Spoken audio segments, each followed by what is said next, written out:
Southampton County, Virginia, August 1831. Between the hours of 2 in the morning and dusk on August 23rd, 55 people were found dead across a 16-mile stretch of farmland. Men, women, children, entire families erased from existence in their own homes. The local newspaper refused to print the full list of names. The county courthouse sealed certain testimonies for 60 years. And when the military finally arrived, they killed more than twice as many people as had died in the original incident, most of them innocent. For over a century, Virginia textbooks would refer to these 48 hours only as the Southampton incident, a vague phrase designed to obscure what actually happened. But the truth was written in blood across the tobacco fields of Tidewater, Virginia, in a series of calculated acts that would force America to confront a question it had been avoiding since its founding. What happens when people who have nothing left to lose decide they'd rather die free than live in chains? Before we continue with the story of Nathaniel Turner and the rebellion that shook the South to its core, I need you to do something for me. If you're watching this from Virginia, North Carolina, or anywhere in the American South, leave a comment telling me what state you're from. This story belongs to your history, whether your ancestors were taught about it or not. Hit that subscribe button, because what you're about to hear is a piece of American history that powerful people spent generations trying to bury. And make sure you've got time, because this story doesn't end the way anyone expected it to. The Virginia that Nat Turner was born into on October 2nd, 1800, was a place of profound contradictions. The man who had written "All Men Are Created Equal" just 24 years earlier had owned more than 600 human beings across his lifetime.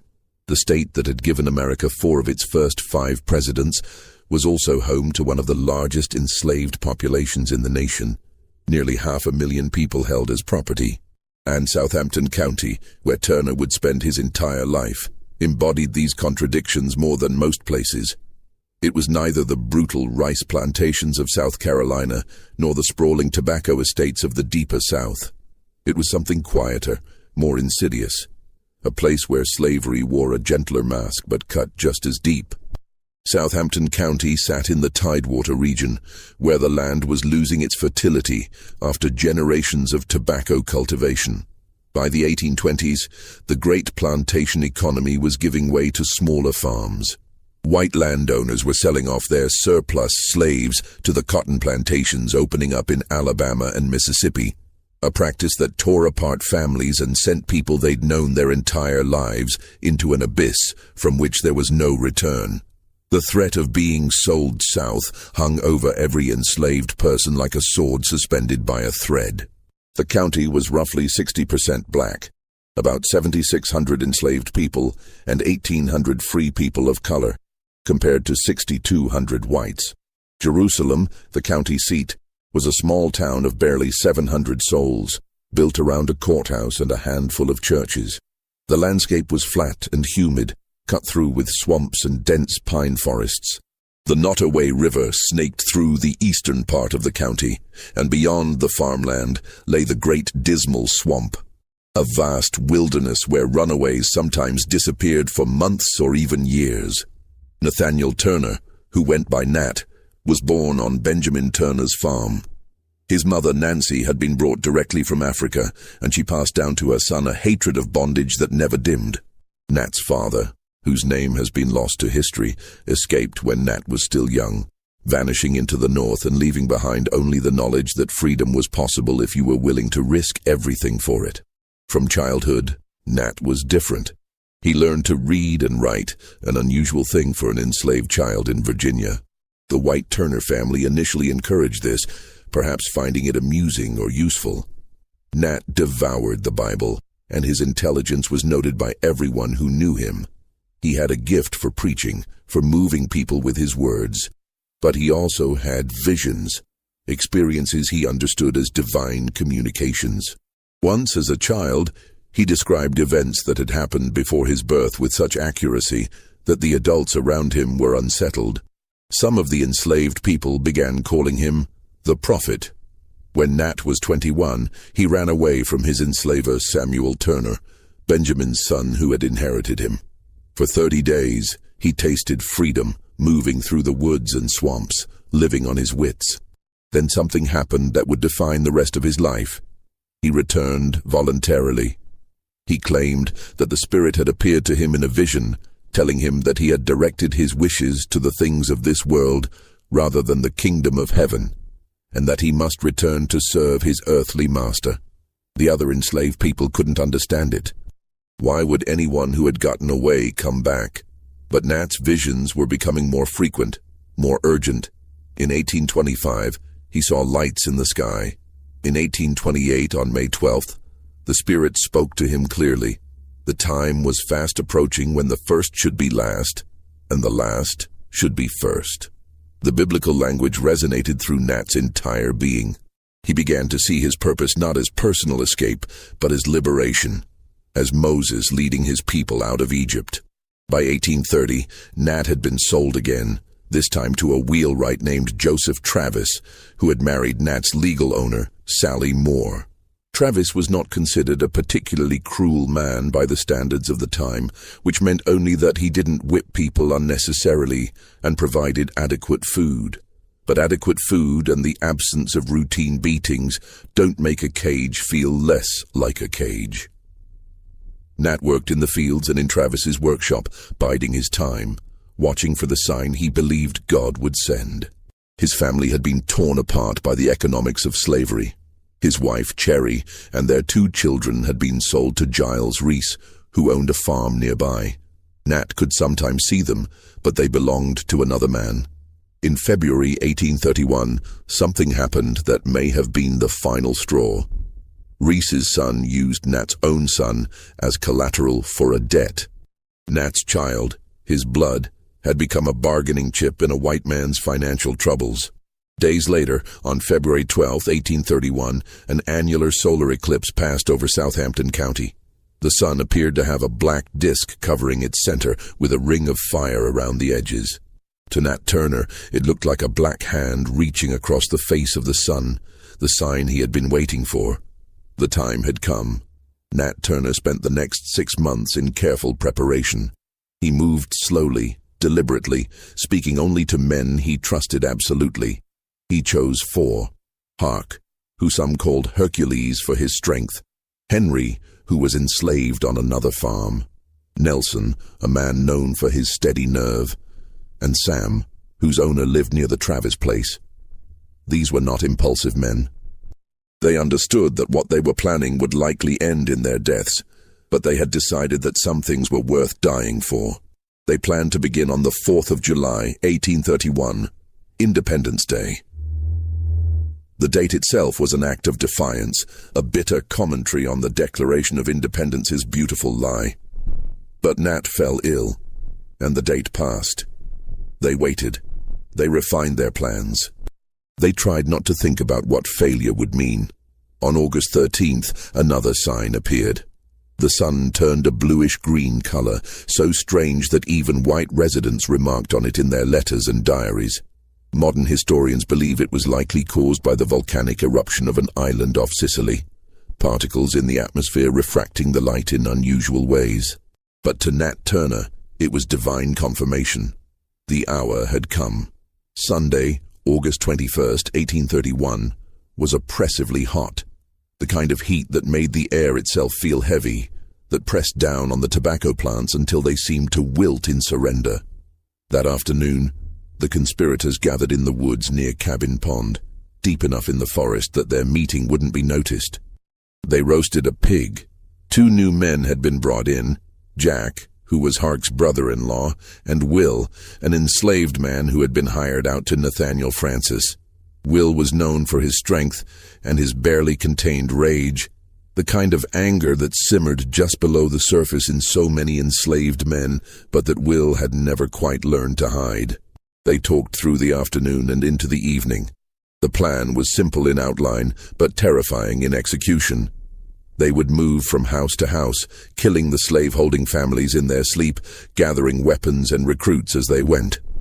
Their ultimate goal was Jerusalem, where they would seize the armory. Once armed, they believed others would join them, that the rebellion would spread beyond Southampton County, perhaps across Virginia, perhaps across the South. They would make their stand in the great dismal swamp if necessary, that vast wilderness where no white militia would dare follow. As midnight approached, they prepared themselves. None of them could have known that they were about to set in motion events that would reverberate through American history for generations. They were simply men who had decided they couldn't live as property any longer. At approximately 2 o'clock in the morning on Monday, August 22nd, they approached the Travis farmhouse. A ladder was placed against the side of the building, leading to an upper window. Nat climbed up first, slipping through into the dark house.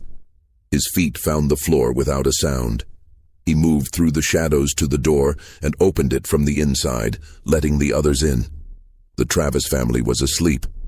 Joseph Travis, his wife Sally Moore Travis, and young Putnam Moore, Sally's son from her first marriage, were in their beds. There was also a baby and Joel Westbrook, an orphaned apprentice who worked for Travis. They had gone to sleep without fear, because why would they? They lived in a place where enslaved people had been kept in submission for 200 years. They had never seen a reason to lock their doors. Nat Turner picked up a hatchet from the workshop. He entered Joseph Travis's bedroom first. He raised the hatchet and brought it down, but his hand trembled, or the angle was wrong, and the blade glanced off Travis's head without killing him. Travis woke with a scream. Will pushed past Nat and swung his axe with no hesitation. Joseph Travis died first, then his wife Sally, then Putnam Moore, then Joel Westbrook. They had started to leave when someone, accounts differ on who, remembered the infant. They went back. What happened next is recorded in the court documents with clinical precision, but the act itself needs no graphic detail. They made sure there would be no witnesses, no survivors who could raise the alarm before dawn. They took Travis's guns, old flintlock muskets and fowling pieces, not military weapons, but enough to arm themselves.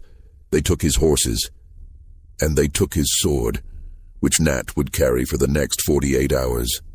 In the Travis yard, as the first gray light began to show in the eastern sky, Nat Turner used that sword to drill his men in military formations.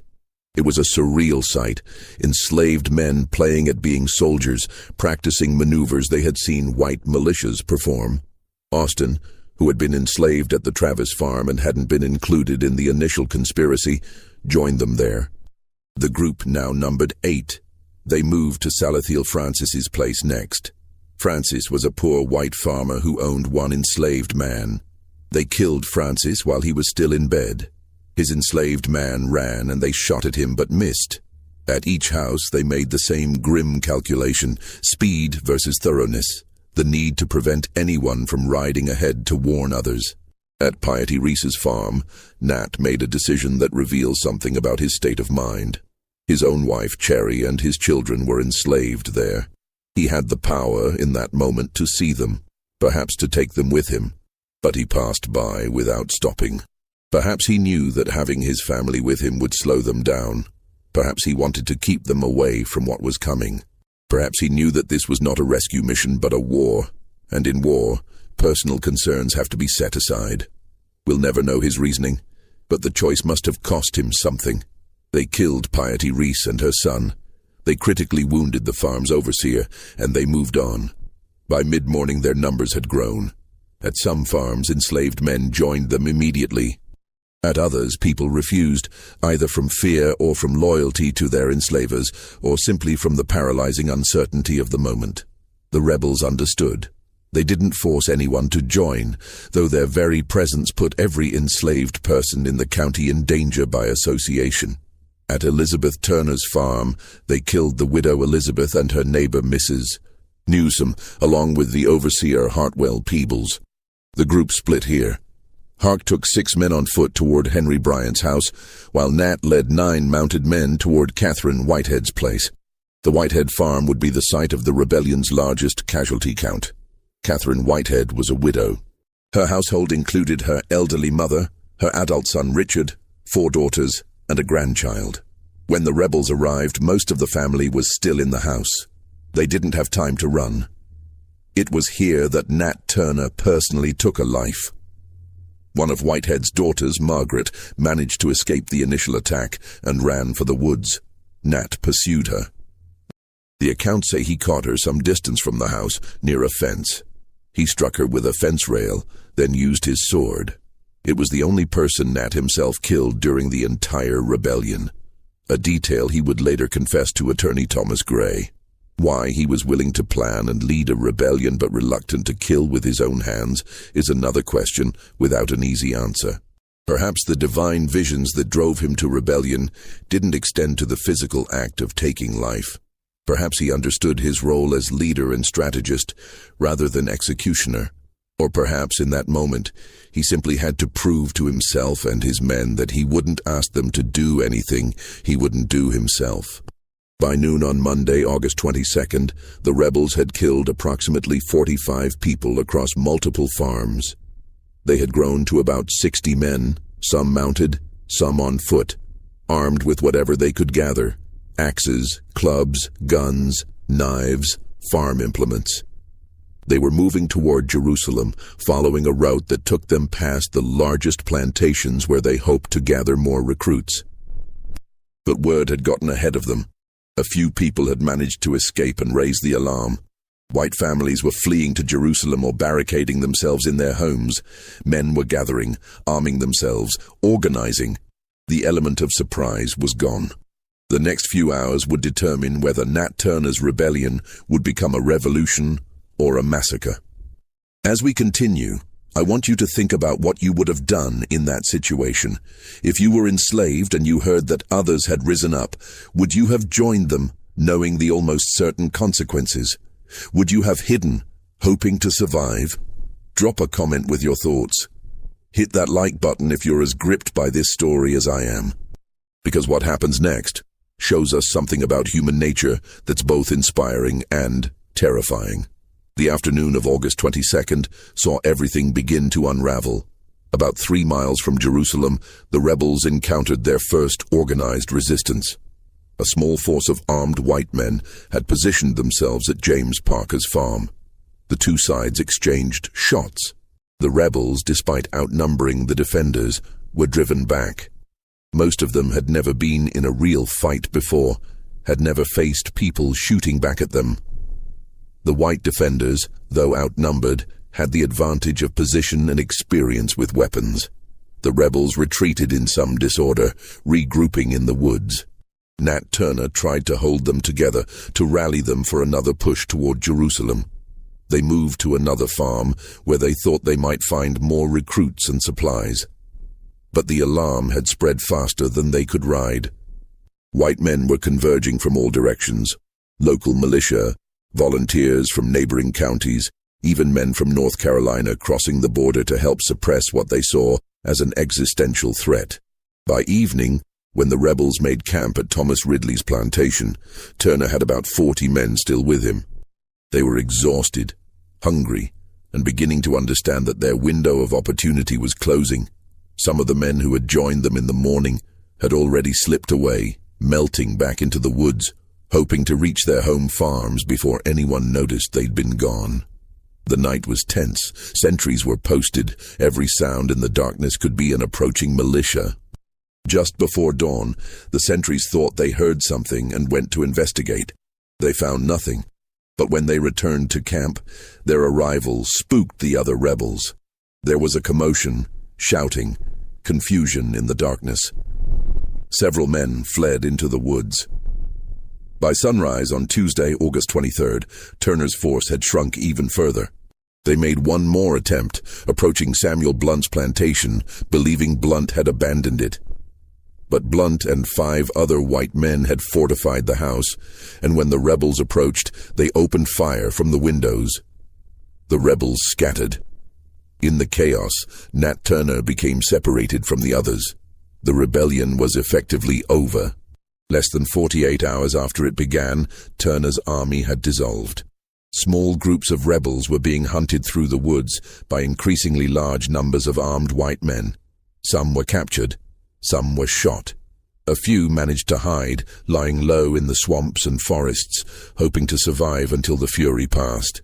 But the fury was just beginning. When word of the rebellion reached the rest of Virginia and the surrounding states, the response was immediate and overwhelming. Within days, nearly 3,000 armed men converged on Southampton County, militia from Virginia and North Carolina, federal troops, volunteers who simply wanted to be part of putting down what they saw as a slave uprising. The number of armed men in Southampton County soon exceeded the entire white population of the area.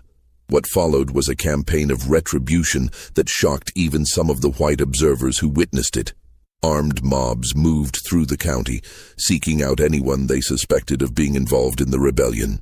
They weren't particular about evidence. Black skin was evidence enough.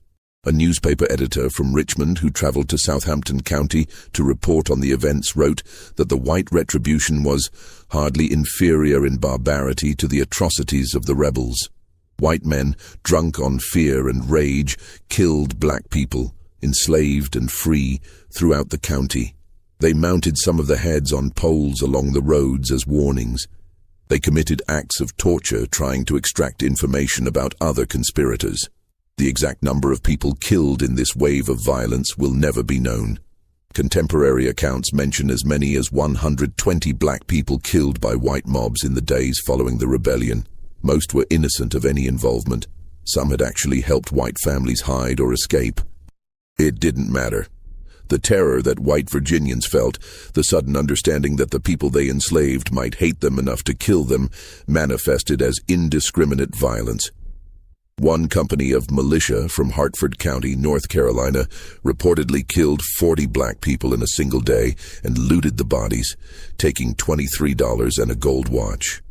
Their captain, Solon Borland, condemned these acts, not because they were murder, but because stealing from dead slaves amounted to theft from the white men who owned them. Captured rebels were tried in special courts convened for the rebellion, courts of Oyer and Terminer, where judges rather than juries decided guilt. The trials were brief. Between late August and mid-November, dozens of enslaved people were tried. 30 were executed after trial. Several were transported out of Virginia, sold to the Deep South as punishment. The bodies of those executed were sometimes dissected or displayed as warnings, but Nat Turner himself was nowhere to be found. For 10 weeks, while Southampton County was occupied by thousands of armed men and white residents lived in a state of panic, Nat Turner hid in plain sight. He never left Southampton County. He stayed within a few miles of where the rebellion had started, moving between several hiding places he had prepared or discovered. The days immediately following the rebellion's collapse were perhaps the most dangerous. The woods were full of armed men hunting for rebels, and they weren't particular about who they shot. Any black person found away from their assigned place could be executed on the spot. The sound of gunfire echoed through the forests constantly during those first weeks. Sometimes men shooting at shadows, sometimes at actual fugitives, sometimes at people who had nothing to do with the rebellion, but had the misfortune of being in the wrong place. Turner's first hiding place was ingenious in its simplicity. He had found a massive pine tree that had fallen during a storm, its root system pulling up a disk of earth nearly 6 feet across. The space beneath where the roots had been created a natural cave, and Turner had enlarged it, digging deeper into the sandy soil. He lined the space with pine needles and covered the entrance with fence rails he'd taken from a nearby property, then concealed the rails with branches and leaves. Unless you knew exactly where to look, unless you were standing directly on top of it, you would walk right past. He lay in that hole for 6 weeks. Think about that. 6 weeks in a space barely large enough to lie down in the August and September heat of Virginia. The temperature inside must have been stifling. The humidity would have made the air feel like soup. He had no light except what filtered through the gaps in his concealment. He could hear everything happening outside. The search parties, the dogs, the occasional shot fired when someone thought they'd spotted something. At night, when the searches temporarily stopped, he would crawl out just far enough to reach a small spring about 20 yards from his hiding place. He would drink, relieve himself, and retreat back into his hole before dawn. He didn't dare start a fire. He ate what food was left for him by people who knew approximately where he was, enslaved people from nearby farms who risked their own lives to keep him alive. One of these people was a woman whose name has been lost to history. Court documents reference her only as a negress from the vicinity, who was questioned about supplying Turner but never charged, perhaps because the authorities couldn't prove she'd done it knowingly. She would leave cornbread wrapped in cloth near certain trees, or sweet potatoes buried in shallow holes, marked with specific patterns of stones. Turner would find these caches at night and take what he needed, always being careful to disturb the area as little as possible. The psychological toll of those weeks is impossible to imagine. Turner lay in darkness, listening to men hunting him, knowing that dozens of people had been killed because of what he'd started. He knew that innocent people who'd had nothing to do with the rebellion, were being executed. He knew his wife had been tortured for information. He knew that every day he remained free, more people might die in retaliation. But he didn't surrender. During this time, the white population of Southampton County existed in a state of sustained terror that bordered on mass hysteria. Families who had lived peacefully for generations suddenly couldn't sleep at night. Men sat up with loaded guns, jumping at every sound. Women refused to be alone in their houses. Children were kept inside. The normal rhythms of agricultural life were disrupted because people were too frightened to work in their fields. Rumors spread wildly. Some people claimed Turner had escaped to the north. Others swore they'd seen him leading a new group of rebels in the Great Dismal Swamp. There were reports, all false, of other uprisings planned in neighboring counties. A woman in Sussex County claimed she'd overheard enslaved people talking about joining Turner. The men she accused were arrested and questioned. 2 were executed based on nothing more than her testimony about a conversation she might have misheard or fabricated. The military occupation of Southampton County was extraordinary. 3,000 armed men in a county of about 15,000 people total. They set up checkpoints on the roads. They searched homes, black and white, looking for weapons or evidence of conspiracy. They interrogated people. The questioning wasn't gentle. Men and women were whipped to extract information. Some were tortured in ways the newspapers of the time declined to describe, saying only that methods were employed that no Christian should contemplate. Governor John Floyd in Richmond received daily reports about the situation. His private correspondence from this period reveals a man deeply shaken by the rebellion's implications. In letters to other governors, he suggested that northern abolitionists must have been involved. The idea that enslaved people could organize such an action on their own was too threatening to accept. He proposed new laws restricting not just the movements of enslaved people, but also the activities of white people who might sympathize with abolition. The fear wasn't limited to Virginia. News of the rebellion spread through the South like wildfire, carried by newspapers, letters, and travelers. In North Carolina, South Carolina, Georgia, Alabama, anywhere slavery existed, white communities tightened their control. Slave patrols increased their frequency and brutality. Laws were passed or strengthened. The brief period in the 1820s, when some Southerners had quietly questioned whether slavery was sustainable, came to an abrupt end. After 6 weeks in his initial hiding place, Turner's supplies ran out. The person who had been leaving food for him, perhaps the unnamed woman, perhaps others, could no longer do so safely. The area around his hiding place was being watched too closely. He made a decision. He would emerge at night and try to learn what was happening, to see if the massive search had diminished, to figure out his next move. For the next 2 weeks, Turner became nocturnal. He would leave his hiding place after dark and move through the county like a ghost, staying to the forests and swamps, avoiding roads and houses. He listened at the edges of properties, hearing conversations. He learned that most of the militia had gone home, that the sense of immediate crisis had passed. He learned that his men had been captured or killed. He learned that trials were being held in Jerusalem. On several occasions, he came close to being discovered.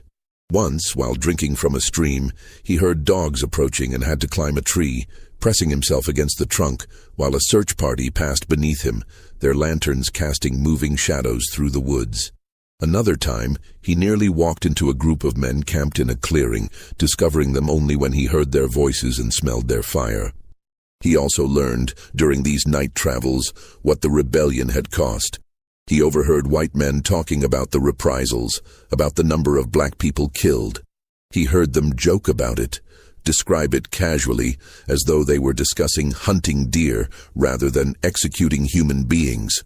Whatever moral justification Turner had constructed for the rebellion, and he clearly believed it was divinely ordained, had to be weighed against the reality of what had followed. During this period, Turner apparently never tried to leave Southampton County. He could have made for the north. With his intelligence, his ability to read, and his knowledge of the countryside, he might have made it. Others had successfully escaped Virginia and reached free states. But Turner stayed.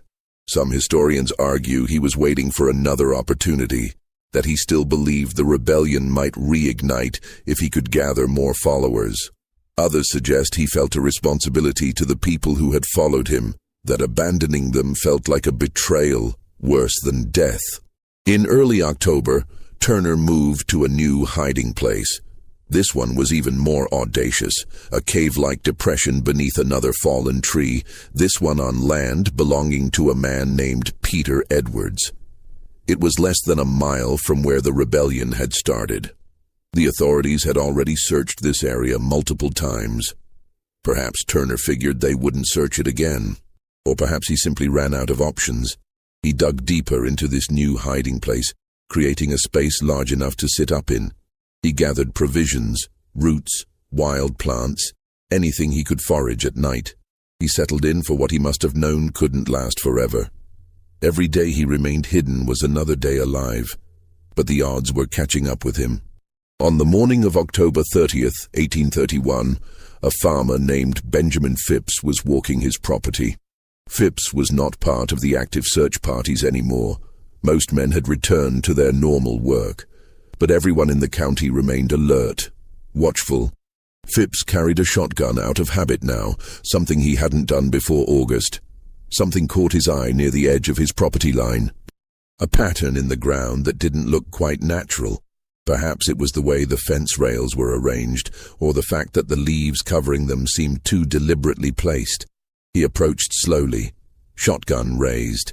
As he got closer, he could see that the fence rails concealed something. A hollow space beneath the fallen tree. "Come out," Phipps called. His voice was steady, but his heart must have been pounding. There was a long moment of silence, then movement. The fence rails shifted, and Nat Turner emerged from his hiding place. The accounts of Turner's appearance vary, but they all agree on certain details. He was extremely thin, his clothes were in tatters, his skin was covered in dirt and insect bites. He'd lost perhaps 30 pounds. His eyes were still sharp, still intelligent, but there was an exhaustion in them that went beyond the physical.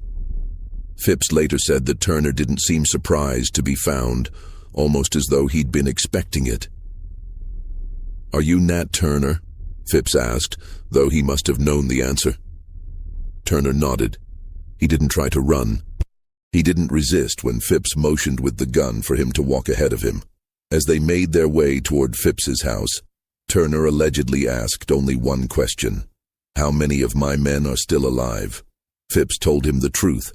Most were dead or awaiting execution. Turner said nothing more. News of the capture spread through Southampton County within hours. By afternoon, people were arriving from neighboring farms and towns, wanting to see the man who had terrorized Virginia for 10 weeks. Phipps kept Turner in a locked shed on his property overnight, guarding him personally. The crowd outside grew. Some people wanted to lynch Turner immediately to avoid the formality of a trial. Phipps, whether from a sense of legal propriety or fear of being accused of depriving the state of its prize, held them off. He'd captured Nat Turner. The state would decide what to do with him. The next morning, October 31st, Turner was transported to Jerusalem under heavy guard. The road was lined with people wanting to catch a glimpse of him. Some shouted curses. Some simply stared in silence. Turner was placed in the county jail, in a cell by himself. The jail was a simple brick building, and Turner's cell was probably 8 feet by 10 feet, with a small barred window. Guards were posted outside around the clock. Within days, Thomas Ruff and Gray approached the jailers with a proposal. Gray was a relatively young attorney, not particularly successful, who saw in Nat Turner an opportunity. If he could get Turner to tell his story, to confess the details of the rebellion, Gray could publish it and make money. More than that, he could make his reputation. The jailers, after consulting with local authorities, agreed. Gray was given access to Turner. What followed was one of the most remarkable documents in American history, though historians still debate how much of the Confessions of Nat Turner represents Turner's actual words and how much is Gray's interpretation or invention. Over the course of several days, Gray sat with Turner in his cell asking questions, taking notes. Turner, who had nothing left to lose, answered. Gray's published account describes Turner as calm, articulate, and completely unrepentant. Turner explained his visions in detail. The spirit that had spoken to him, the signs in the sky, the conviction that God had chosen him to lead his people out of bondage. He described the planning of the rebellion, the gathering at Cabin Pond, the decision to begin at the Travis farm. He named the other conspirators, most of whom were already dead or captured, so he wasn't giving the authorities information they didn't have. When Gray asked if Turner regretted his actions, given the number of black people who had been killed in retaliation, Turner's response was chilling in its certainty. He said that he had done what the Spirit commanded him to do, that the deaths were regrettable but necessary, that if he could do it again, he would. He saw the rebellion not as a failure, but as the opening act of something larger, a war that would eventually come whether white Southerners wanted to acknowledge it or not. Gray, in his written commentary surrounding Turner's words, tried to paint Turner as a religious fanatic, a deluded man whose visions were symptoms of mental illness rather than divine inspiration. But Gray couldn't completely obscure the intelligence in Turner's responses, the coherence of his reasoning within his own theological framework. Readers of The Confessions were left with an uncomfortable realization. Nat Turner wasn't insane. He was a rational man who had made a rational calculation that death was preferable to slavery, and that any action taken against slavery, no matter how violent, was justified. The publication of The Confessions was delayed until after Turner's trial, but Gray was already preparing the manuscript, already negotiating with printers. He had Turner sign each page of the confession, authenticating it. Whether Turner fully understood that Gray was going to profit from his words is unclear. Perhaps he simply wanted his story told, wanted people to understand why he'd done what he'd done. Turner's trial was held on November 5, 1831, just 6 days after his capture. It wasn't a trial in any meaningful sense. The outcome was predetermined. But Virginia law required certain procedures to be followed, even for enslaved people accused of rebellion. Turner was provided with an attorney, James Strange French, who was appointed by the court. French's job was impossible. His client had confessed. The evidence against him was overwhelming. Public sentiment demanded execution. The courtroom was packed. People had traveled from across Virginia to witness the trial. Armed guards stood at every entrance. Turner was brought in wearing chains. The charges were read: conspiring to rebel and making insurrection. In Virginia in 1831, these charges carried only one possible sentence. The prosecution presented its case quickly. Witnesses testified to seeing Turner during the rebellion, to finding bodies at farms he'd visited, to his leadership of the group. The confession that Turner had given to Gray was read into the record. French mounted no real defense. What could he say? That his client had been justified? That would only get French himself arrested. That Turner was insane? Turner's own words contradicted that. French simply stood and said that his client would rely on the mercy of the court. There was no mercy.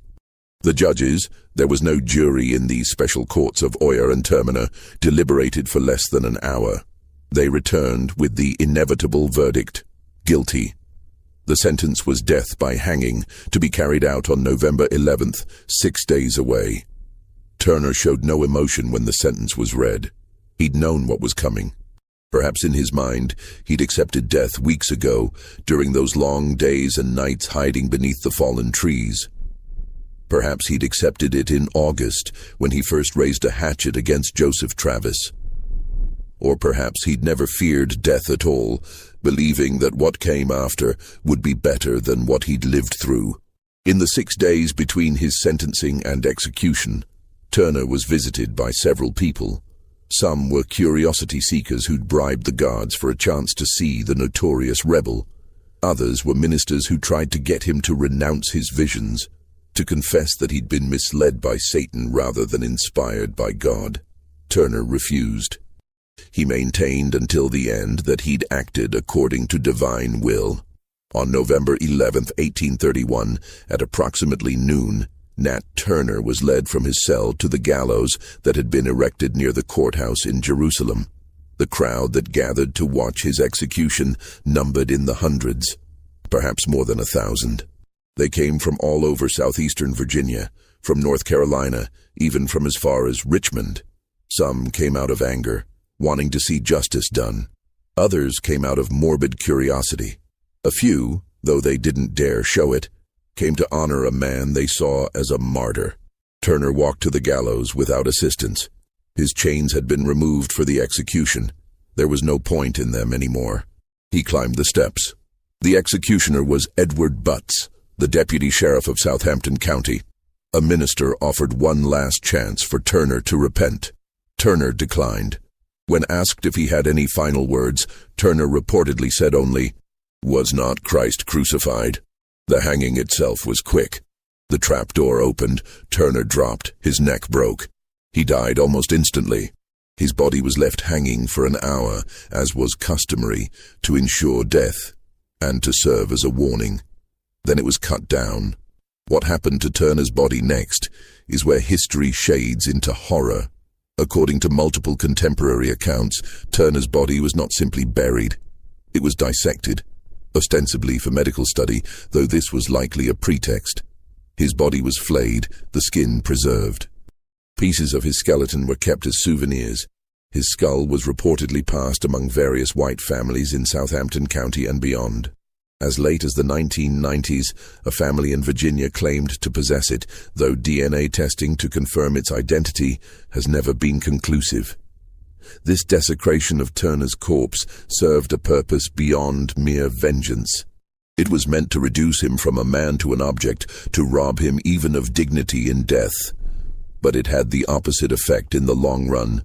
The more white Virginians tried to erase Nat Turner, to turn him into a cautionary tale or a symbol of black savagery, the more he became a symbol of resistance. You can kill a man, but you can't kill what he represents.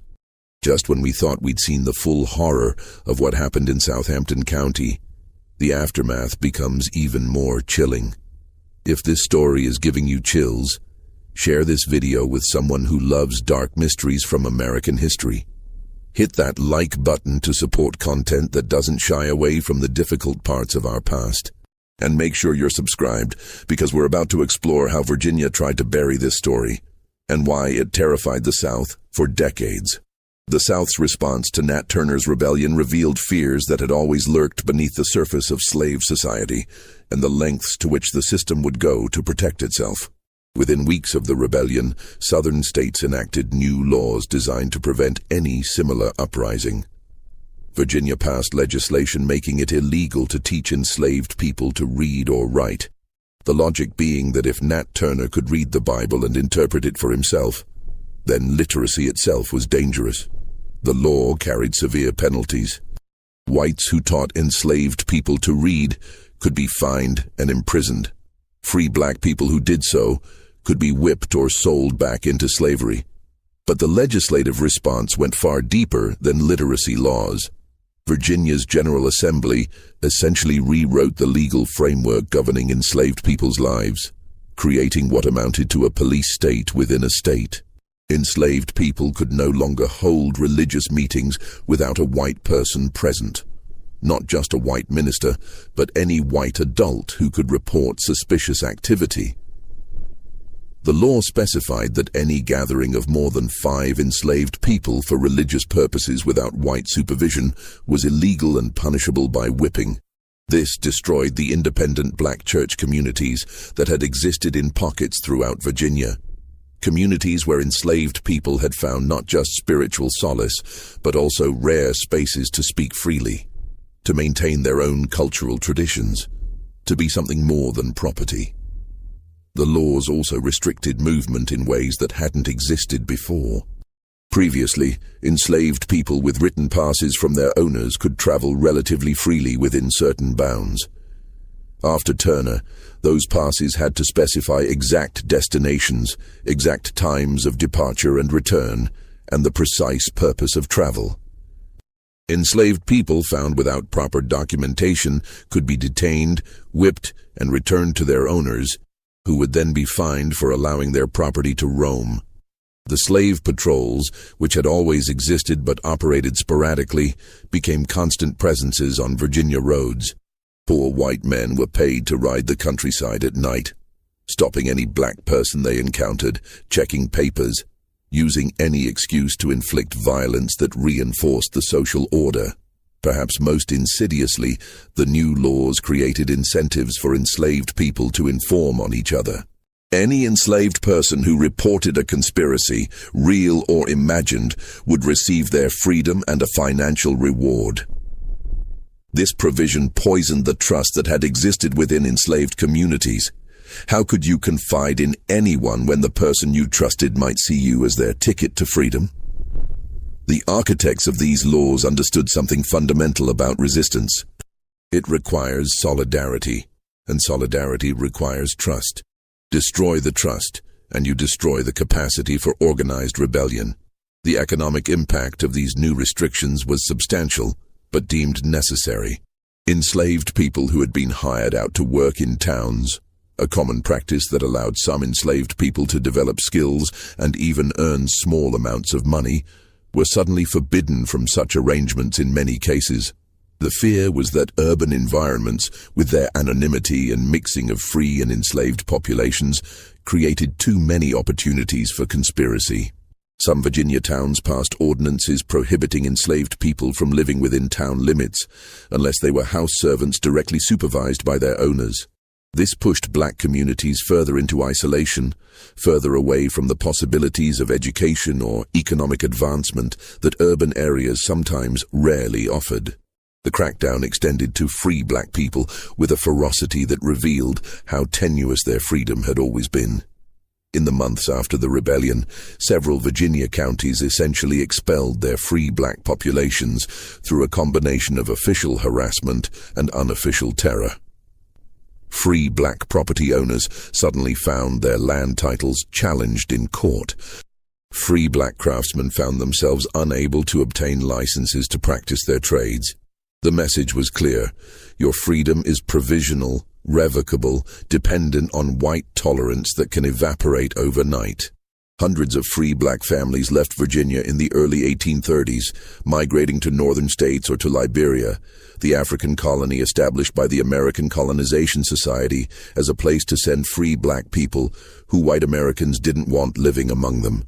The law also prohibited enslaved people from gathering for religious services unless a white minister was present. Black preachers, who had been common throughout the South, were suddenly viewed with deep suspicion. The independent black churches that had existed in parts of Virginia were shut down or placed under white supervision. The message was clear: black people couldn't be trusted to interpret scripture for themselves because they might find in it, as Turner had, justification for rebellion. Free black people lost rights they had previously held. They could no longer serve on juries or testify against whites in court. Their freedom itself became precarious. Any free black person could be re-enslaved through the flimsiest legal pretense. Some free black families who had lived in Virginia for generations began leaving the state, recognizing that their status was no longer secure. North Carolina, Maryland, and other slave states passed similar laws. The effect was to make slavery more totalitarian, more complete. Before Turner, there had been some space, narrow and precarious, but real, for enslaved people to develop their own institutions, their own cultural practices. After Turner, that space collapsed. The system tightened its grip. The psychological impact on white Southerners was profound and lasting. The rebellion shattered a fundamental assumption that many slaveholders had held, that their enslaved people knew them personally, even had affection for them, and therefore would never harm them. Joseph Travis, in whose home the rebellion began, was not known as a particularly cruel owner. By the standards of the time, he was considered reasonable. Yet Nat Turner, who had lived and worked alongside Travis, had killed him without hesitation. This deeply unsettled slaveholding families throughout the South. If a good master could be murdered by his slaves, then no one was safe. The paternalistic mythology of slavery, the idea that enslavers and enslaved existed in a relationship of mutual, if unequal, obligation, became harder to sustain. This paranoia manifested in daily life in countless small ways. White women who had previously thought nothing of being alone with enslaved servants suddenly insisted on having other white people present. Knives and other potential weapons were locked away at night. Some families began sleeping with loaded pistols under their pillows. Children were taught to be wary of the enslaved people who raised them, fed them, cared for them. The intimacy that slavery forced between enslaver and enslaved, the fact that enslaved people worked in the most private spaces of white households, handled their food, cared for their children, became a source of constant gnawing anxiety. The rebellion also accelerated trends that were already reshaping Southern slavery. The domestic slave trade, which had been growing since the constitutional prohibition on importing enslaved people from Africa took effect in 1808, exploded after Turner's rebellion.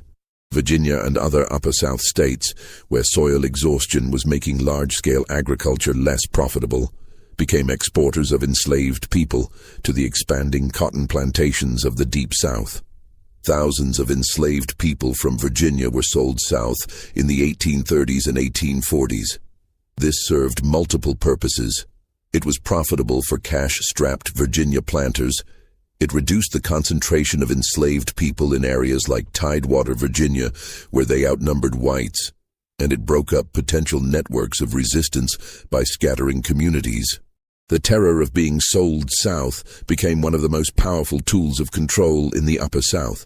Enslaved people in Virginia knew that Alabama, Mississippi, and Louisiana had reputations for brutal conditions, that being sold there often meant never seeing family again, that the work in the cotton fields was harder and the overseers more vicious than anything in Virginia. The threat of sale south hung over every enslaved person, a punishment worse than whipping because it destroyed everything, family, community, any small familiarity or security you'd managed to build. Parents told their children to be obedient, to never give cause for complaint, because the alternative was being sold away. The internal colonization of the Deep South was built partly on the fear that Nat Turner had created. The rebellion killed whatever remained of the gradual emancipation movement in Virginia. In the months after Turner's execution, approximately 2,000 Virginians petitioned their legislature to begin dismantling slavery. These weren't radicals or abolitionists. Many were slaveholders themselves who had come to see slavery as economically inefficient or morally troubling. Thomas Jefferson Randolph, grandson of Thomas Jefferson, introduced a bill calling for gradual emancipation. The debate in the Virginia General Assembly in January 1832 was remarkably open, perhaps the most honest public discussion of slavery that would occur in Virginia until after the Civil War. For several weeks, legislators actually discussed whether slavery was moral, whether it was economically beneficial, whether Virginia would be better off without it. Some argued that slavery degraded white laborers by associating work with bondage. Others pointed out that Virginia's economy was stagnating while northern states that had abolished slavery were prospering. A few even acknowledged the basic injustice of the system. Delegate Thomas Jefferson Randolph argued that gradual emancipation would allow Virginia to transition to free labor while compensating slaveholders for their property loss. The plan proposed that all children born to enslaved mothers after a certain date would be freed upon reaching adulthood, then colonized outside Virginia, sent to Liberia or some other place where white Virginians wouldn't have to live alongside free black people. But the other side argued that abolition would be too expensive, that freed slaves would become a dangerous underclass, that white Virginians would lose their property rights, and underneath all the economic arguments was fear, raw, primal fear that if slavery ended, black people would seek revenge for centuries of oppression. The specter of Nat Turner loomed over every speech. If this is what enslaved people would do while still under the complete control of slavery, what would they do if freed? The opponents of emancipation invoked the Haitian Revolution, where formerly enslaved people had killed thousands of white colonists. They invoked Turner's rebellion itself as proof that black people were inherently violent, conveniently ignoring the vastly greater violence that slavery itself required. The bill failed by a narrow margin, 73 votes against, 58 in favor. 15 votes different, and Virginia might have begun a gradual process of ending slavery in 1832. 15 votes, and the entire trajectory of American history might have changed. But those 15 votes didn't materialize, and with the bill's defeat died the last realistic chance that Virginia would voluntarily end slavery. The debate itself was never repeated. By the late 1830s, it had become dangerous in most of the South to even publicly question whether slavery should continue. The door that had briefly cracked open slammed shut and wouldn't open again until Union armies forced it open 30 years later. Some historians argue that Nat Turner's rebellion made the Civil War inevitable. By demonstrating that enslaved people were neither content nor docile, Turner destroyed the comfortable fiction that many white Southerners had built around slavery. The paternalistic myth that enslaved people were happy, that they were better off than they would be free. That the relationship between enslaver and enslaved was one of mutual benefit. The rebellion forced white Southerners to choose between ending the system and doubling down on it through violence and repression. They chose repression, and that choice set them on a path toward confrontation with the increasingly anti-slavery North. The cultural response in the South was to create an elaborate ideological defense of slavery that went far beyond previous justifications.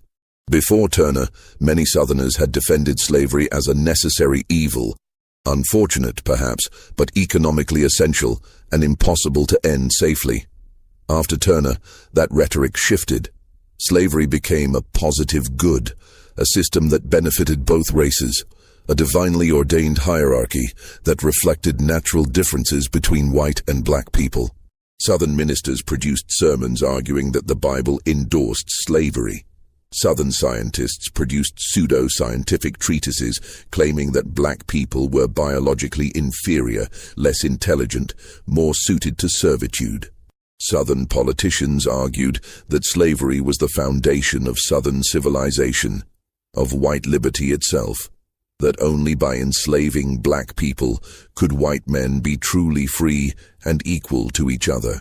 This shift toward aggressive pro-slavery ideology hardened sectional divisions. Northern states, where slavery had been gradually abolished in the decades after the Revolution, increasingly saw the South as backward, barbaric, antithetical to American values of freedom and progress. Abolitionists, who had been a small minority in the North in the 1820s, gained support throughout the 1830s and 1840s. The more shrilly the South defended slavery, the more repugnant Northerners found it. The more Northerners criticized slavery, the more defensive and extreme Southerners became. Turner's rebellion didn't cause this divide, but it accelerated it, deepened it, made compromise progressively more difficult. In Southampton County itself, the memory of the rebellion was a wound that never quite healed. For decades afterward, black residents measured time as before Nat's Fray, or after Old Nat's War. The county's black population used the rebellion as a reference point for their own histories, a marker that said, "We were there, we remember, we know what happened." In their private conversations, in their songs and stories, Turner became a complex figure, sometimes hero, sometimes warning, always remembered. White residents tried to forget, or at least to control the narrative. The official version emphasized the massacre of innocent white families, while downplaying or ignoring the retaliatory violence that killed scores of innocent black people. The farms where the rebellion took place returned to agriculture. Trees grew where bodies had fallen. Life went on, as it always does, but the events of those 48 hours in August 1831 had changed something fundamental in American consciousness. The families of the white victims carried their trauma forward. Children who had hidden in closets or fled through swamps while their parents were killed grew up with nightmares. Some left Southampton County entirely, unable to live in places where such horror had occurred. Others stayed but never felt safe again. The Vaughan family, who lost several members in the rebellion, kept their house, but reportedly couldn't bear to live in the rooms where people had died. The psychological scars passed down through generations. Grandchildren heard stories of that August night, absorbed the fear, the anger, the sense of betrayal that their ancestors had felt. Cherry Turner, Nat's wife, faced unimaginable cruelty in the weeks after the rebellion. Authorities wanted her to reveal her husband's hiding places, his plans, anything that might help them understand how the rebellion had been organized. Under the lash, she gave up some papers, possibly Nat's journal entries, though if they existed, they've been lost to history. Whether she actually knew where Nat was hiding, or whether she was tortured simply because she was his wife, we'll never know. She and her children survived, but what became of them after the rebellion is largely unknown. They disappear from the historical record, as so many enslaved people did. Their stories lost because no one with power thought them worth recording. Did Cherry Turner ever speak to her children about their father? Did she tell them he was a hero or a cautionary tale? Did she remarry, live to see emancipation 34 years later, die before freedom came? We don't know. And that absence of knowledge is itself a kind of violence. The erasure of black women's experiences from history. The rebellion's influence extended far beyond Virginia. In the North, abolitionists seized on it as proof that slavery could not be maintained without extraordinary violence and oppression. William Lloyd Garrison, whose anti-slavery newspaper The Liberator had begun publication just months before the rebellion, found himself accused by Southerners of inspiring Turner. Though there's no evidence Turner had ever heard of Garrison or his newspaper. Garrison published excerpts from letters he received from Southerners threatening his life if he ever set foot in their states. He responded by intensifying his attacks on slavery, arguing that the system was inherently violent and could only be maintained through terror. Turner's rebellion gave abolitionists a powerful rhetorical weapon. Look what slavery drives people to do, they argued. Look at the desperation, the violence it creates on both sides. For enslaved people throughout the South, Nat Turner became a controversial and complex figure. Some saw him as a hero, a man who had struck a blow against an evil system. In the secret spaces where enslaved people could speak freely, in the quarters at night, in the fields when no overseers were watching, Turner's name was invoked with reverence. Songs were created about him, though the lyrics were coded oblique, because to openly praise Turner meant death. These songs survived in oral tradition, passed down through generations, modified and adapted but preserving the core memory. A man who refused to accept slavery, who fought back, who proved that resistance was possible even if success wasn't. Others saw Turner as someone whose actions had made their own lives more difficult, had brought down repression on all black people in the South. The new laws restricting movement, prohibiting gatherings, ending education, these affected everyone, not just those who had supported the rebellion. Some enslaved people felt that Turner's rebellion had been premature, that it had sacrificed lives without achieving lasting change. In conversations reconstructed by historians from later testimonies, We hear enslaved people debating whether Turner had been brave or reckless, whether his actions had advanced the cause of freedom or set it back. Both perspectives were valid. Turner had proven that rebellion was possible, but he had also proven how swiftly and brutally it would be crushed. In the years before the Civil War, Turner's name became a kind of code. If enslaved people whispered about Old Nat, whites understood it as a veiled threat. If abolitionists invoked Turner's name, Southerners heard it as incitement to violence. The rebellion had entered the realm of myth, and like all myths, it meant different things to different people. For some, Turner was a monster. For others, a martyr. For still others, a tragic figure whose courage couldn't overcome the structural realities of power. The publication of The Confessions of Nat Turner ensured that Turner's story would not be forgotten, though it also allowed whites to frame the narrative. Thomas Gray's account, with its emphasis on Turner's religious fanaticism, helped white readers dismiss Turner as a madman rather than a revolutionary. But the confession was widely read in the North as well, and Northern readers often drew different conclusions. They saw in Turner's words not madness but desperation, not fanaticism but faith. The same text that Southerners used to justify increased repression became, in Northern hands, evidence of slavery's moral bankruptcy. Frederick Douglass, who escaped slavery in 1838, later wrote about Turner as one of the heroes of the black freedom struggle. Douglass understood something that white Americans preferred to ignore: that Turner's violence, however terrible, paled in comparison to the systematic violence of slavery itself. A system that tore families apart, that worked people to death in fields, that whipped and tortured and raped and murdered with impunity. Such a system had no moral standing to condemn those who rose up against it. Douglass never explicitly endorsed Turner's methods, but he refused to condemn them either, recognizing that enslaved people had the right to resist by any means available. Modern historians continue to debate Nat Turner's legacy. Was he a religious fanatic whose visions led him to commit atrocities? Was he a freedom fighter who used the only means available to him to strike back against oppression? Was he both? Neither. The answer probably depends on where you stand, on what you believe about the morality of violent resistance to systemic violence. What's perhaps most remarkable about Turner is his clarity of purpose.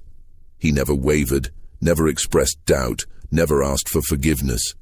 He believed until the moment of his death that he had acted according to divine will, that the rebellion was necessary and justified, that freedom was worth any price. What's not debatable is the factual record. In August 1831, approximately 70 enslaved and free black people rose up in Southampton County, Virginia. They killed at least 55 white people over the course of roughly 48 hours. The rebellion was suppressed through overwhelming force, resulting in the deaths of somewhere between 100 and 200 black people, most of whom were innocent. 30 more were executed after trial.